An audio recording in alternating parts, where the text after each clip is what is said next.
My name's Julie, and life has been really tough lately. Just 5 months ago, I walked away from what I thought was my forever love story. On top of that, my grandma is slowly losing herself to dementia, and it feels like everything is closing in on me. I was at work in the local library trying to focus on putting books back on the shelves, but my mind was far away, thinking about Grandma. That's when my best friend Cheryl walked in, her face full of concern, like she was about to tell me something serious. "Julie, you look terrible," Cheryl said bluntly, standing with her hands on her hips. "Thanks, Cheryl.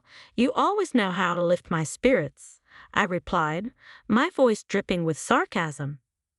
"No, seriously, Julie, this isn't good. You need help. Someone to talk to like a professional," she insisted, her gaze softening. I knew she was right. The sleepless nights and constant stress were wearing me down. So I sighed and said, "Maybe you're right. Do you know anyone?" She nodded eagerly. "Dr. Thompson. I've heard he's really good with cases like yours. I'll text you his info." I wasn't sure about opening up to a stranger, but something had to change. The very next day, I found myself sitting in Dr. Thompson's office. It was a cozy room with soft lighting and way too many diplomas on the wall. He was older, maybe in his late 50s, and had a calm presence that made the room feel a little safer. "So, Julie, tell me what's been bothering you," he began, his voice calm and reassuring. "Where do I even start?" I thought.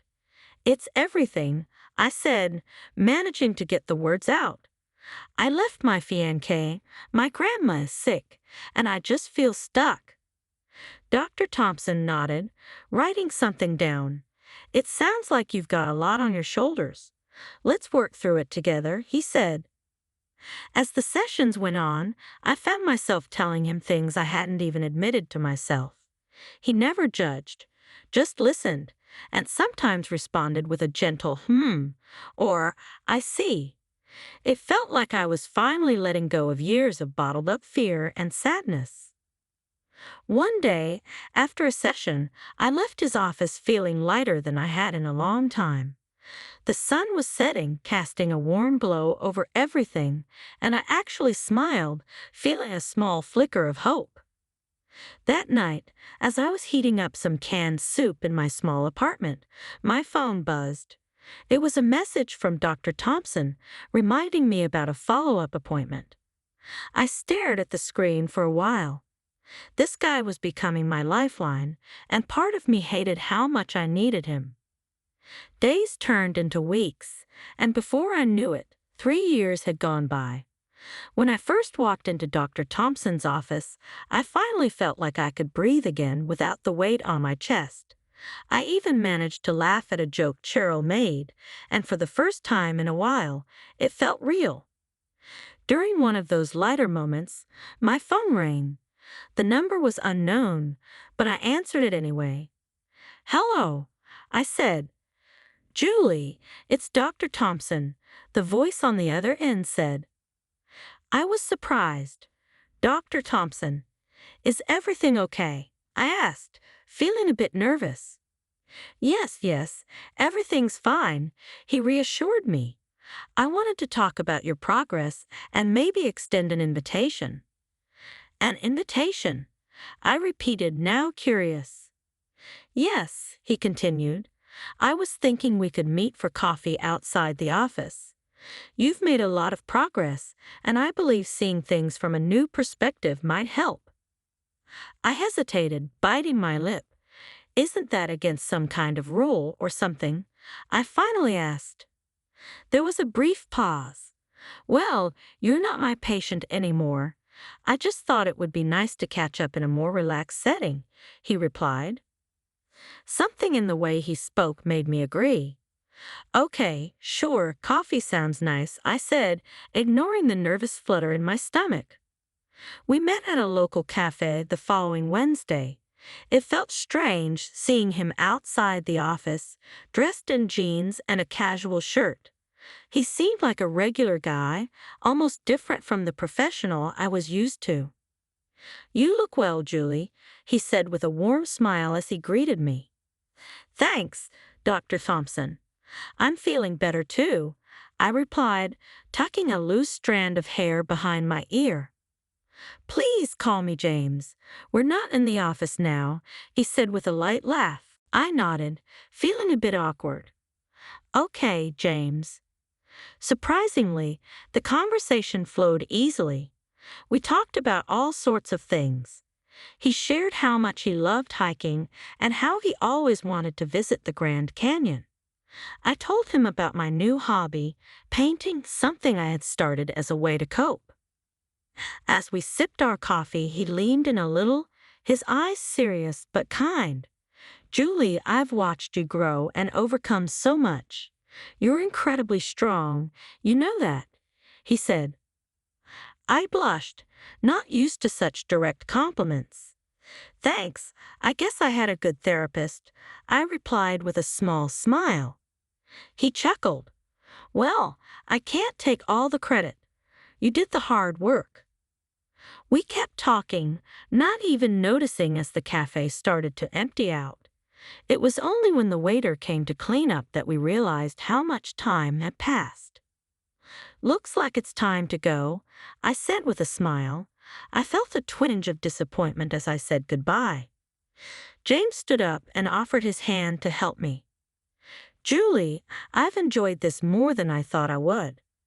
Would you like to do this again? Maybe dinner next time?" I hesitated, feeling a mix of excitement and caution inside me. But when I looked into his kind eyes, I found myself nodding. "Yeah, dinner sounds great." Our dinners and casual meetups quickly grew into a full-blown romance. Before I knew it, James and I were inseparable. He was attentive, caring, and always there to help, especially with my grandma's situation. I thought I'd found the perfect person, that my life was finally turning around. But after the wedding, things started to change. Or maybe I began to see his true self. It started small. He'd make comments about my friends, like, "You're better off without them," or, "They don't really care about you." At first, I brushed it off, thinking he was just being protective. But then it got worse. He became possessive, always needing to know where I was and who I was with. His control slowly took over every part of my life. He insisted that I quit my job, saying, "You don't need to work. I can take care of everything. Trust me, Julie." It wasn't about money for me. It was about freedom, having something that was mine. But still, I found myself agreeing, quitting my job, and becoming completely dependent on him. That had been his plan all along. Soon after, the isolation began. He checked my phone, monitored my calls and texts. "Who are you talking to? Why are you laughing? Tell me," he demanded, his eyes wild with a frightening intensity. "It's just Cheryl. You know her," I stuttered, feeling like a child caught in a lie. "Cheryl, huh? She's no good for you. I don't want you talking to her anymore," he'd snap. It was crazy. I felt like I was losing my mind. One day, I couldn't take it anymore. I confronted him, my voice trembling but loud. "I can't do this, James. I can't live like you're my jailer. I need my life back." He just laughed. A cold, heartless sound that echoed through the house. "Your life, Julie. Your life is with me now. And if you even think about leaving, what about your grandma? Without me, she's out on the streets. Remember that." I was trapped. Every time I thought about standing up to him or leaving, the image of my sweet, confused grandma being thrown out of her care facility stopped me in my tracks. I was trapped in a web he had carefully created. Every move he made was designed to keep me under his control. The only peace I found was at night, when I could cry silently in bed without him noticing. I'd lie there, the man I once loved snoring next to me, wondering how I ended up in this nightmare. How did the kind, caring man I married turn into such a monster? Looking back, I realized the signs were there all along: his need to control me, his disregard for my friends, and his push for me to quit my job. But I was blind, desperate for love. And now I was paying the price. I knew I had to do something. I couldn't keep living like this, or rather, barely living. But every time I thought about standing up to him, his threats about my grandmother stopped me in my tracks. It was a vicious cycle: fear, control, and complete hopelessness. I felt like I was fading, like a ghost in my own life. The independent, lively woman I once was had disappeared, replaced by someone who flinched at his voice and jumped whenever a door slammed. Our home felt more like a prison, with James as the warden, and his rules were the chains that kept me there. One evening, as we sat in what was supposed to be our cozy living room, the tension was unbearable. I tried to make myself small, hoping he wouldn't notice me, but it was no use. He was like a storm ready to explode. "Why don't you ever look at me when I'm talking to you?" James snapped, his eyes narrow and angry. I flinched. "I'm sorry, I was just thinking about something," I stammered. "Always thinking. Always your head," he said, his voice growing louder. "You're here with me, remember that. I'm your husband." His voice rose to a shout. I quickly nodded, mumbling apologies, trying to calm him down, but it was no use. He was already in one of his moods, and there was no stopping him. "You know what? I've had enough of your attitude. You need to learn," he said coldly, his voice calculated. Before I could react, he grabbed my arm, his fingers digging painfully into my skin. "James, please, you're hurting me," I cried, fear washing over me. He dragged me toward the small storage room, the one place I feared most in the house. It was dark, with no windows, a tiny box of a room. "Maybe sometime in the dark will teach you to appreciate what you have," he hissed, shoving me inside. I stumbled, hitting the cold floor as he slammed the door, leaving me in complete darkness. My heart pounded, panic rising in my chest. I had always been terrified of the dark, and now I was trapped in it, alone and terrified. I once told James about my fear of the dark, back when I thought he cared. "James, please let me out. I'm scared of the dark, remember?" I yelled, my voice shaking. His cruel laughter was the last thing I heard before his footsteps faded away. I was left alone, trapped in the darkness, the weight of my situation pressing down on me. I curled up in a corner, my body trembling as I cried. Time passed, but I couldn't tell how long. It felt like forever. Every little creak and sound from the house made me jump, my mind creating monsters in the shadows. But the real monster was just outside the door, the man I had married. Finally, the door creaked open, a sliver of light breaking through the darkness. "Have we learned our lesson?" James's voice was full of mockery.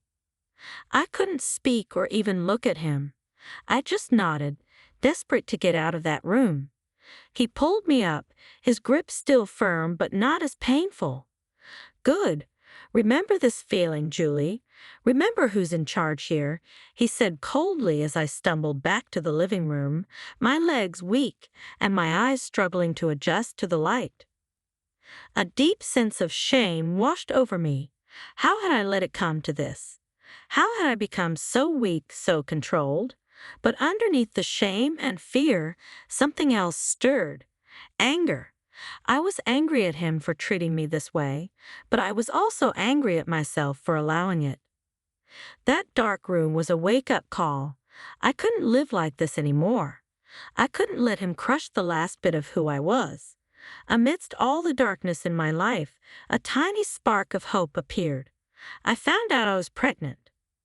As I held the positive test in my hands, a wave of emotions rushed over me: fear, uncertainty, but also a fierce protection of love. I hoped that maybe this baby would change things, maybe even soften James, bringing back the man I once loved. With my heart racing, I approached him that evening. "James, I have something to tell you. We're going to have a baby." His reaction was immediate and terrifying. His face twisted not with joy, but with anger. "A baby? No, that's not happening, Julie." I stepped back, his harsh words cutting deep. "But it's our child," I said, trying to plead with him. "Maybe this could change things, make them better." He didn't care. His voice was cold as he spat out, "No, Julie, it's going to change nothing. You're going to get rid of it." I felt a sudden surge of defiance rise up inside me. "No, I won't do that. This child is part of me." In a rage, he grabbed my arm, his fingers digging into my skin painfully. "You don't understand, do you? You're mine. Everything you have is mine. Your fears, your body, your future." I struggled, but James was too strong. "James, please, let me go," I begged, my voice barely above a whisper. But he didn't listen. Instead, he dragged me to a small, locked room at the back of the house, the one place I had avoided at all costs. The room was dark, damp, and full of spiders, my worst fear. With a rough shove, he pushed me inside, and the door slammed shut behind me. The sound of the lock clicking felt like the end. My heart raced as I heard the spiders moving in the darkness. I was trapped. The tiny space closed in on me, and the terror of the spiders took over. "Let's see how long your maternal instincts last now," James taunted from the other side of the door. I screamed and pounded on the door, but it was no use. Hours passed in that dark, horrifying room. My mind raced with fear for both myself and my unborn child. How could I bring a baby into this nightmare? Finally, the door opened, and James's silhouette appeared in the doorway, a smirk on his face. "Well, have you thought it over? Are you ready to get rid of the problem now?" he asked. I was weak, terrified, but still determined. Through my tears, I whispered, "No." That small act of defiance cost me. He left me there even longer, the spiders my only company. The last thing I remember was collapsing to the floor and fainting. When I woke up, I was in a hospital room, surrounded by the sterile white walls and the beeping of machines. I felt disoriented at first, but then the memories came rushing back. James, the spiders, the darkness. A shiver ran through me, but beneath all the fear, something else stirred. A fierce, protective love for the tiny life growing inside me. I knew I had to act, not just for myself, but for my baby. As soon as I was alone, I quietly pulled out the phone I had hidden and dialed my cousin Charles, who worked with the FBI. His voice was a lifeline as I whispered my story, every word a mix of fear and hope. "Charles, it's Julie. I need help. It's James," I choked out, my voice cracking, the reality of everything threatening to overwhelm me. "Julie, slow down. Tell me everything," Charles said, his voice calm and steady. I told him everything, each word lifting a little of the weight off my shoulders. His responses were professional, but I could hear the anger underneath. "Julie, listen to me. I'm going to help you. We're going to get you out of there. But you need to stay strong just a little longer. Can you do that?" he asked.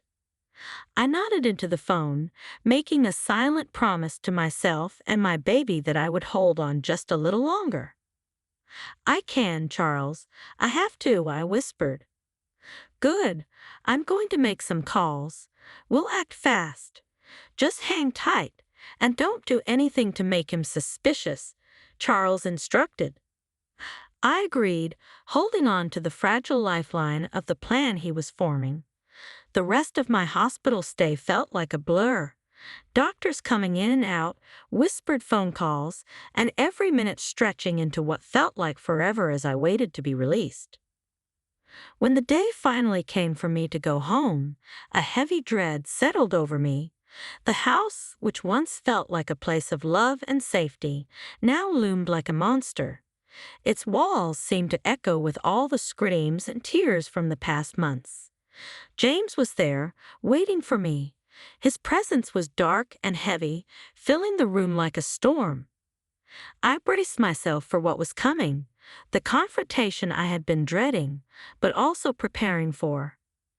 "Julie," James said, his voice calm in a way that made my skin crawl. "You back? How was the hospital?" I kept my voice steady, hiding the emotions swirling inside. "It was fine. I'm feeling better," I lied, looking him in the eye with as much calmness as I could muster. He circled me slowly like a shark sensing blood in the water. "Good, because we need to talk about the situation," he said, his eyes flicking down to my stomach. A sneer curled his lips. I clenched my fists, feeling the baby move inside me. "There's nothing to talk about. I've made my decision." James's face twisted with rage. "Your decision? You think you have a choice here?" I swallowed hard but stood firm. "Yes, I do. This is my body, my child. I won't let you control me anymore." He let out a cold, humorless laugh. "Oh, Julie, you never learn, do you? I always have control. Always." But this time, something had changed. This time I wasn't the same woman who had once believed his lies. This time I was determined. And James would soon find out that I was no longer afraid. I had a plan, a lifeline.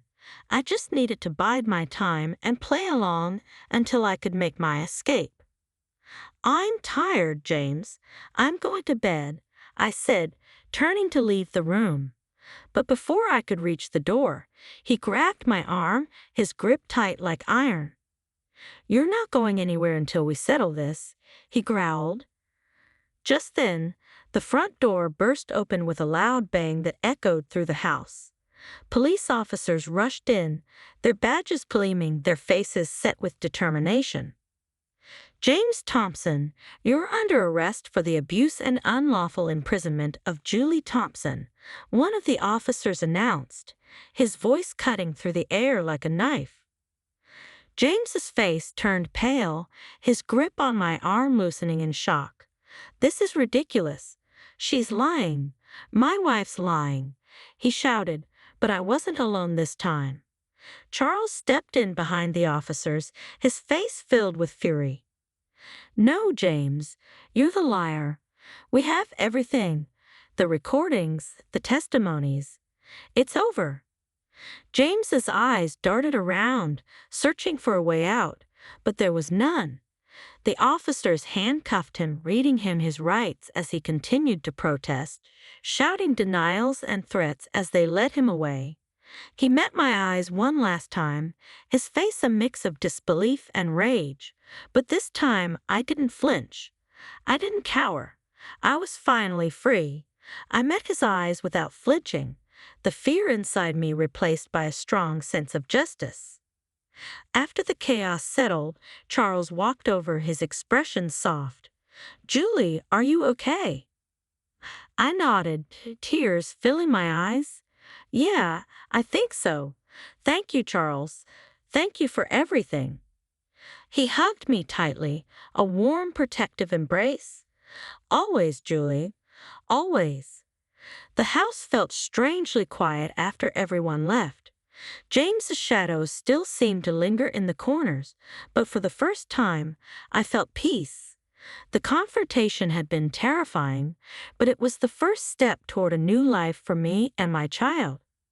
The world seemed brighter, the air fresher. The chains of fear and control were finally broken, leaving room for hope and a new beginning. With James now facing the consequences of his actions, I could finally breathe and plan for the future. I moved back into my old apartment, and its familiar walls welcomed me.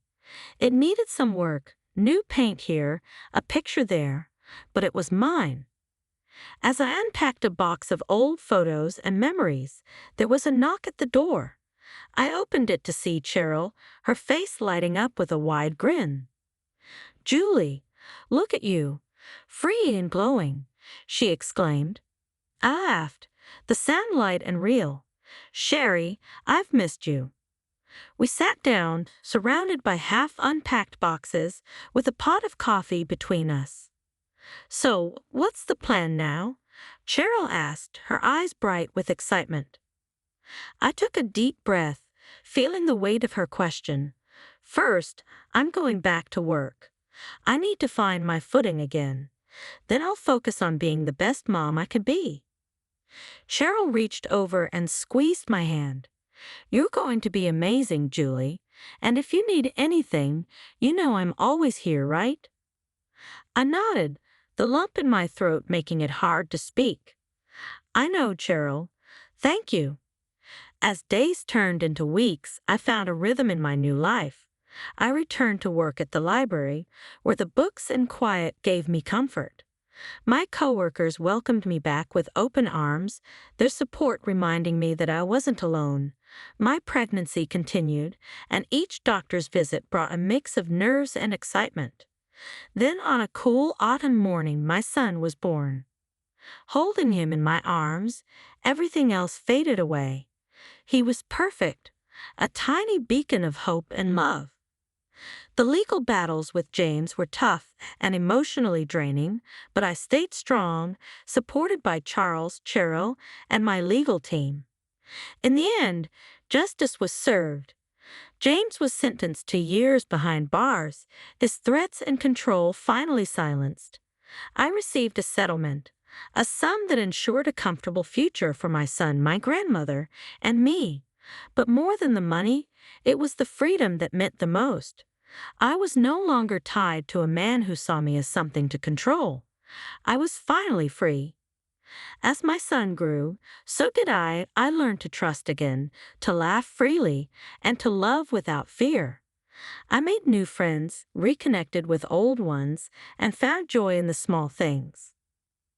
One day, as I watched my son playing in the park, a thought crossed my mind. "We did it, little one. We're really doing it."